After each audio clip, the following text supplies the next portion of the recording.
Bonjour et bienvenue dans cette nouvelle leçon de sciences de l'ingénieur, unité ATC, fonction acquérir, destinée aux élèves de deuxième bac. On va aborder dans cette leçon le conditionnement du signal après avoir vu les capteurs dans une précédente leçon. Donc, pour rappeler la fonction de base, bien les fonctions de base et la structure de la chaîne d'acquisition, comme on l'a vu dans le cours précédent, la chaîne d'acquisition, c'est la fonction acquérir. Elle comporte généralement 4 blocs. Le capteur, la grandeur physique à acquérir, elle vient à l'entrée. Le capteur, il permet de la capter et de fournir en sortie un signal de faible amplitude et bruité. Donc, pour augmenter l'amplitude, il faut utiliser un amplificateur, donc pour augmenter l'amplitude du signal. Ensuite, on remarque qu'il y a certains parasites sur le signal issu du capteur. On l'applique à un filtre pour éliminer cette parasite. Et finalement, si le signal doit être pris en compte et traité par une chaîne numérique, il faudrait le convertir du domaine analogique vers le domaine numérique à l'aide d'un convertisseur analogique numérique CAN pour obtenir en sortie un signal numérique. Ceci dit, on va aborder la première notion. La deuxième notion, plus après les capteurs, c'est l'amplificateur. La notion d'amplification, elle s'effectue selon une représentation fonctionnelle. Ici, c'est la fonction globale, c'est amplifier un signal. La matière d'œuvre en entrée, c'est un signal d'entrée de faible amplitude. En sortie, on retrouve un signal de sortie d'amplitude supérieure. L'amplificateur, il a besoin d'énergie électrique pour fonctionner. Et finalement, le processus, ou bien le système, c'est l'amplificateur. Des rappels concernant l'amplificateur opérationnel. L'amplificateur opérationnel, c'est un amplificateur différentiel qui permet d'amplifier la différence entre deux tensions, E plus et E moins, et de la convertir à une tension de sortie qui est égale A fois epsilon. Ceci, c'est epsilon. Donc, E+, on l'appelle l'entrée non inverseuse. E-, c'est l'entrée inverseuse. Epsilon, c'est la différence, c'est la tension différentielle. Ici, c'est le symbole de l'amplification, du sens de l'amplification. Et là, l'infini, ça concerne un amplificateur opérationnel parfait. Elle dit que l'amplification, elle est infinie. Et finalement, bien sûr, la sortie de notre amplificateur opérationnel. Ici, on retrouve les symboles relatifs à l'amplificateur opérationnel, la norme américaine et la norme européenne. Pour la norme américaine, c'est sous forme d'un triangle, l'entrée non inverseuse, l'entrée inverseuse, entre les deux, c'est le signal différentiel, la tension d'alimentation entre VCC+, et VCC-, et la sortie. Ici, c'est la représentation européenne qui est représentée sous forme d'un carré. Là, on retrouve la caractéristique de transfert de notre amplificateur opérationnel, c'est-à-dire la sortie en fonction de l'entrée. Donc ici, on remarque qu'il y a deux zones, une zone qui est linéaire, et dans ce cas, on dit que l'amplificateur opérationnel fonctionne en régime linéaire ou bien en régime d'amplification, et la zone en deçà de cette valeur minimale et au-delà de cette valeur maximale, où la tension de sortie a une valeur fixe, soit VCC-, ou bien VSAT-, VSAT+, et on dit que l'ampli-op, il fonctionne en régime de saturation. Donc ces deux régimes de fonctionnement, on les retrouve ici. Les conditions de câblage, le régime linéaire ou d'amplification, il y a obligatoirement une liaison qui part de la sortie vers l'entrée moins, ou bien l'entrée inverseuse de notre ampli-op. Et donc, si cette condition elle est remplie, l'amplificateur opérationnel, il fonctionne obligatoirement en régime d'amplification ou bien en régime linéaire. Et dans ce cas-ci, epsilon, il est très faible. Et pour un ampli-op parfait, on considère que, ce qui est notre cas, on considère que epsilon, dans ce cas, elle est toujours égale à 0. Le régime non linéaire ou de saturation ou de commutation, les conditions de câblage, il y a deux cas. Soit il n'y a aucune réaction entre la sortie et l'entrée, et donc dans ce cas, l'ampli-op, il fonctionne toujours en régime de saturation, c'est-à-dire que la sortie ne peut avoir que deux valeurs, Vsat plus ou Vsat moins, ou bien on a une contre-réaction ou bien une rétroaction de la sortie vers la borne non inverseuse plus. Et dans ce cas aussi, l'amplificateur opérationnel, il fonctionne obligatoirement en régime de saturation. Et dans ce cas, bien sûr, de régime non linéaire, on ne peut pas dire, il est interdit de dire que epsilon est égal à 0. Epsilon peut être soit supérieur à 0, soit inférieur à 0. Dans le cas où epsilon est supérieur à 0, c'est-à-dire que V plus supérieur à V moins, la tension de sortie, elle est égale à la tension d'alimentation VCC, plus VCC ou bien VCC plus. Dans le cas où epsilon est inférieur à 0, c'est-à-dire que V moins est supérieur à V plus, la tension de sortie, elle est égale à VCC moins. Donc, à partir de là, on va traiter quelques types d'amplificateurs à base d'ampli-op. On commence par l'amplificateur inverseur. Donc, le circuit de montage, nous avons ici notre amplificateur opérationnel. On remarque que la réaction, elle se fait à travers R2 vers la borne moins. Donc, on est en régime linéaire, systématiquement. Et donc, V plus ou bien epsilon égale à 0, d'où V plus égale à V moins. D'accord? Donc, V plus, à borne non inverseuse, elle est reliée à la masse, donc V plus égale à 0, d'où V moins aussi, il est égal à 0, et donc il est représenté comme une masse. Mais ce n'est pas une masse réelle, c'est une masse virtuelle. Le courant I- dans l'ampli-op, donc toujours le courant I- et I+, ils sont toujours nuls. Le courant I est nul, ça veut dire que le courant I1 qui circule dans R1, il va passer entièrement par la résistance R2. Ça veut dire que I1 sera égal à I2. Et partant de ce principe, I- égale à 0, I1 égale à I2, donc I1 c'est VE sur R1, I2 c'est moins VS sur R2, on en déduit que Vs égale à moins R2 sur R1 fois VE. Et donc, on en tire l'expression de l'amplification qui est égale à moins R2 sur R1. Donc, le moins, il indique que le signal de sortie et le signal d'entrée, ils sont en opposition de phase. Lorsque l'un monte, l'autre descend. Lorsque l'un descend, l'autre monte. Donc, c'est ce qui justifie l'appellation d'amplificateur inverseur, comme vous pouvez le voir sur ce diagramme. On a la tension de sortie en rouge, elle est en opposition de phase avec le signal vert qui est VE, et donc c'est un amplificateur puisque l'amplitude a augmenté, inverseur puisque les deux signaux sont en opposition de phase.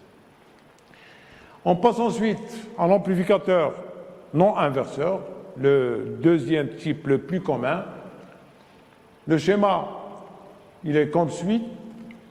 Nous avons la réaction de la sortie vers la borne moins à travers la résistance R2, donc automatiquement on fonctionne en régime linéaire, et donc V plus égale à V moins, où epsilon est égal à 0.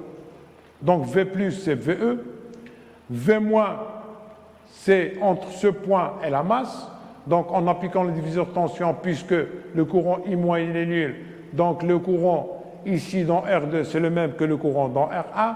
Donc, on peut appliquer le diviseur de tension en écrivant que V1 égale à R1 sur R1 plus R2 fois Vs. Et en faisant l'égalité de cette expression avec VE, on en tire que Vs égale à 1 plus R2 sur R1 fois VE. On remarque bien que ça, c'est la valeur de A. L'amplification, c'est une amplification, elle est supérieure à 1, c'est 1 plus quelque chose. Ici, un exemple qui illustre les signaux provenant d'un amplificateur non inverseur. Le signal vert, c'est l'entrée, le signal rouge, c'est la sortie. Vous remarquez bien que l'évolution des deux signaux se fait dans le même sens à chaque instant, donc ils sont en phase, il n'y a pas d'opposition de phase comme précédemment, et donc il n'y a pas inversion de phase, et c'est pour ça qu'on dit qu'il s'agit d'un amplificateur non inverseur. Ici, on peut tirer graphiquement l'amplification relatif à ce chronogramme. Le signal en rouge, il est 6 fois supérieur au signal en vert, donc l'amplification elle est égale à 6. L'amplification étant dit, elle est égale à 1 plus R2 sur R1, 1 plus R2 sur R1, pardon.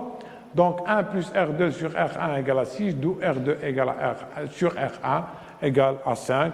Et donc on pourrait, si on dispose de la valeur de R1, en déduire la valeur de R2 et inversement. Autre montage tout aussi intéressant, c'est le sommateur inverseur. Donc, comme son nom l'indique, sommateur, il va effectuer la somme. Inverseur, il va effectuer une somme plus une inversion de phase avec un signe-moins. Donc, plusieurs tensions d'entrée V1 jusqu'à Vn, chacune attaque l'entrée inverseuse de l'ampli-op à travers sa résistance, R1 pour R2, pour V1, R2 pour V2, etc., et une résistance de rétroaction ou bien de feedback, RF pour feedback, qui est une rétroaction vers la borne moins, donc l'ampli-op, il fonctionne nécessairement en régime linéaire. Il est utile de faire cette vérification avant de commencer l'analyse. Donc on pourrait dire que V plus égale à V moins, plus que V plus égale à 0, V moins aussi égale à 0. Et donc, en utilisant la superposition ou bien la somme des courants dans les différentes branches, elle est égale au courant dans RF, on obtient que Vs égale moins RF, facteur de V1 sur R1, plus V2 sur R2, plus V3 sur R3, plus V1 sur Rn. Et en faisant un choix adéquat pour les résistances, en l'occurrence en choisissant R1 égale à R2 égale, toutes ces résistances égales, on simplifie l'expression qui devient Vs égale moins Rf sur R1, ceci devient un facteur en commun qui sort, facteur de V1 plus V2 plus Vl. En considérant en plus que R1 égale à R2 égale à Rn égale à Rf, on a ici ce facteur, il est égal à 1, et l'expression finale simplifiée devient Vs égale à moins V1 plus V2 plus Vl. Donc ici, on a un sommateur, il fait la somme, inverseur, puisqu'il y a un signe moins qui dénote de l'inversion de phase. Le dernier montage qu'on va passer en revue, c'est le montage soustracteur. Il est généralement utilisé à la sortie des capteurs pour amplifier la différence entre deux signaux. Donc nous avons pour le montage deux tensions V1 et V2, une tension de sortie Vs, et le montage doit nous donner quelque chose quand Vs égale des coefficients facteurs de V2 sur la borne plus moins V1 qui arrive sur la borne moins. Et plus précisément, cela va nous donner que Vs, tout calcul fait, Vs égale cette expression. Donc ici, en appliquant un jeu de résistance adéquat pour simplifier comme pour le sommateur, si, par exemple, on choisit que Rf sur R1 égale à Rg sur R2, l'expression se simplifie en cette expression telle que Vs égale à Rf sur R1 facteur de V2 moins V1. On remarque déjà qu'on a la notion de soustracteur, la différence entre les deux tensions, plus une amplification ou bien une atténuation, ça dépend de Rf et de R1.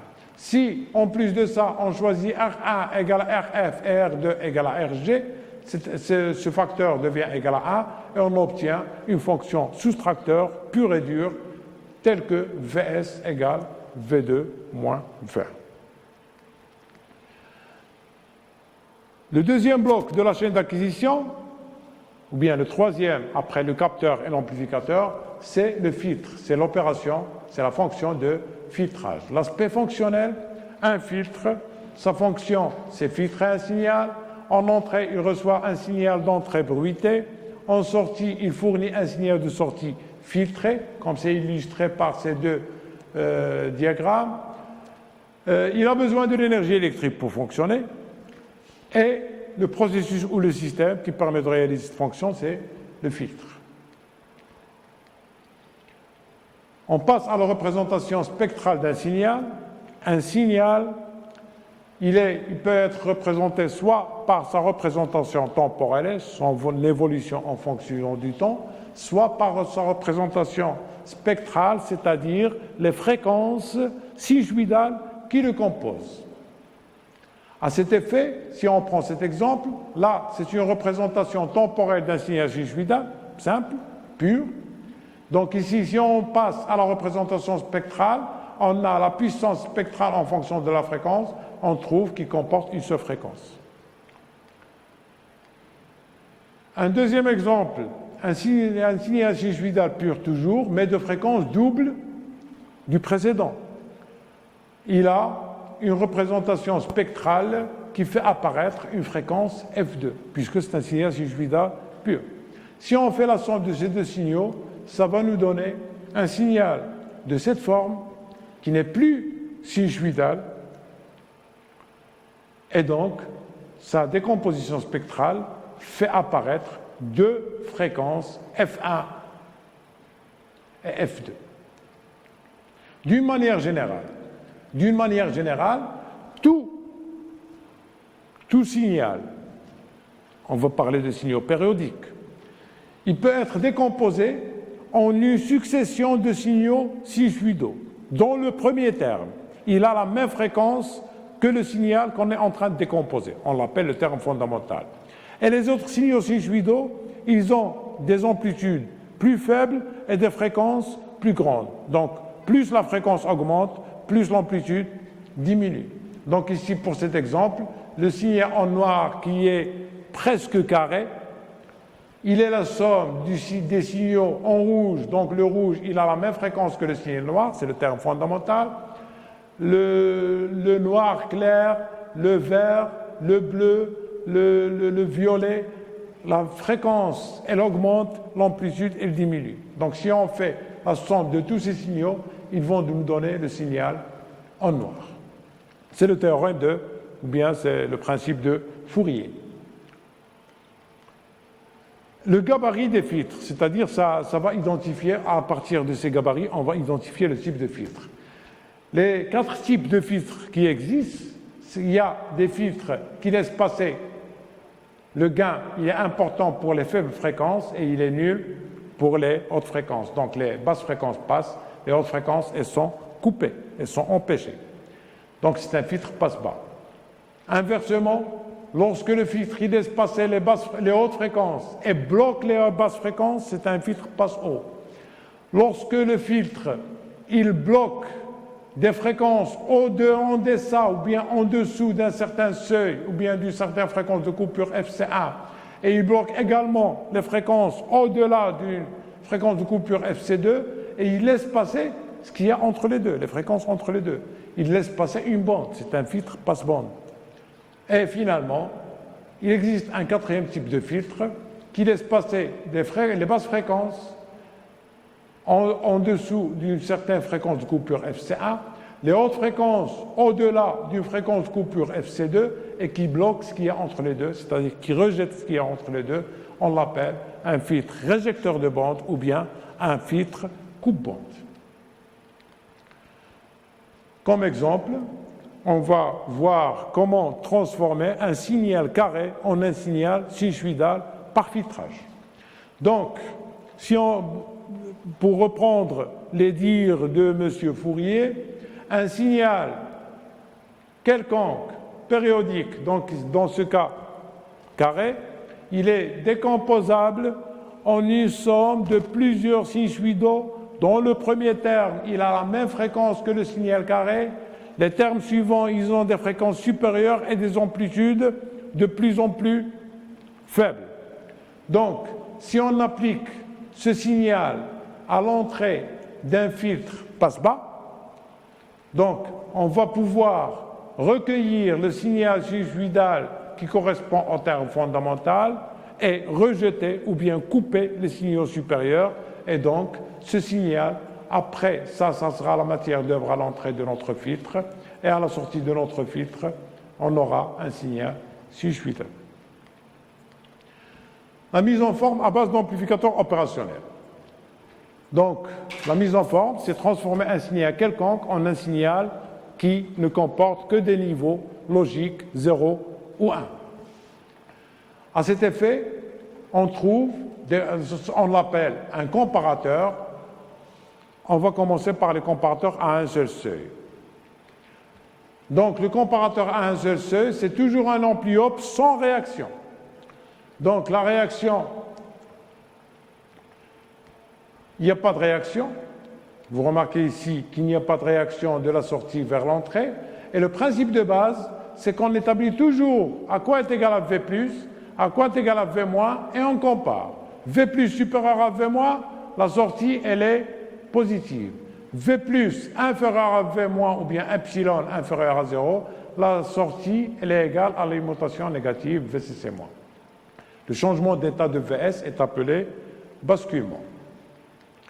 Comparateur inverseur et non inverseur. Donc, ce sont les deux types qu'on trouve pour les comparateurs à un seul seuil. Donc, le principe, on retrouve ici notre ampli-op sans réaction. Donc, la sortie, elle ne peut prendre que deux valeurs, soit VCC+, soit VCC-. Le basculement, en appliquant le principe déjà cité, si UE, qui est V+, supérieur à U référence, c'est VCC+, sinon, c'est VCC-. On en tire les caractéristiques de transfert. On a 3 cas selon que la tension de référence ici présente est nulle, ou bien positive, ou bien négative. Une illustration du fonctionnement de ce type de comparateur nous montre le signal d'entrée qui est appliqué sur U référence, il est plutôt sur UE. Le U référence, elle est en bleu, c'est le seuil. UE, c'est un signal sinusoïdal en vert.